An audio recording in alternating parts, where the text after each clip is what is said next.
ఇంగోలు అంజవ్వ పాపం ఈమె 2 లక్షల మీద అప్పుంటే కట్టమంటే 78,500 రూపాయలు 2 రూపాయల మితికి తెచ్చి అంజవ్వ కట్టిందట. రేవంత్ రెడ్డి మాటలు టీవీలో చూసి అబ్బా రేవంత్ రెడ్డి చెప్పిండు ఈ 78,500 2 లక్షల మితి కడితే నాకు 2 లక్షలు మాఫీ అవుతుంది, నాకు పైసలు పడుతుంది అని పాపం 2 రూపాయల మితికి తెచ్చి అంజవ్వ 78,500 కడితే ఇప్పుడు ఆ మిత్తికి మిత్తి అవుతున్నది, అసలు 2 లక్షలు ఇంతవరకు మాఫీ చేయలేదు. ఇదేనా రేవంత్ రెడ్డి? నువ్వు హైదరాబాద్లో కూర్చొని ఇక రుణమాఫీ అయిపోయింది మొత్తం చేసి ఇవన్నీ కూడా 2 లక్షల మీద ఉన్నోళ్ళు ఇంకా గిన్ని దరఖాస్తులున్నాయి.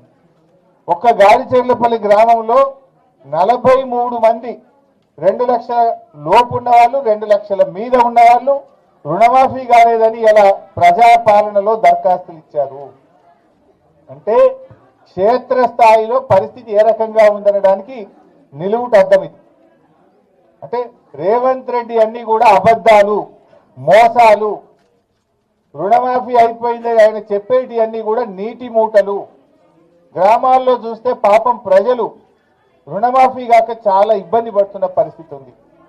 వాస్తవానికి నువ్వు చెప్పింది 41,000 కోట్ల రూపాయలు రుణమాఫీ అని చెప్పినావు, కానీ చేసింది 16-17 చేసినావు. సగం కూడా చేయలేను, సగం చేయలే, మొత్తం అయిపోయిందని చేతులు లావట్యావు. రా, దమ్ముంటే ఊర్లోకి రా, గ్రామ సభల్లో రా. ముఖ్యమంత్రి రేవంత్ రెడ్డి నువ్వు హైదరాబాద్లో కూర్చుండు కాదు, ఏ ఊర్లో గ్రామ సభకు వస్తావు రా, నేను కూడా వస్తా, పోదాంపా. ఇప్పుడు ఇంకా 2 రోజులు ఉన్నాయి కదా గ్రామ సభలు. ఏ మంత్రి వస్తాడో ఏ ముఖ్యమంత్రి వస్తాడో రమ్మనండి. పోలీసులను పెట్టుకొని పోలీస్ పహార మధ్య ఎవడన్నా మాట్లాడితే వాడిని గొంతు నొక్కుతున్నారు, మాట్లాడితే కేసులు పెడుతున్నారు, మాట్లాడితే అరెస్టులు చేస్తున్నారు.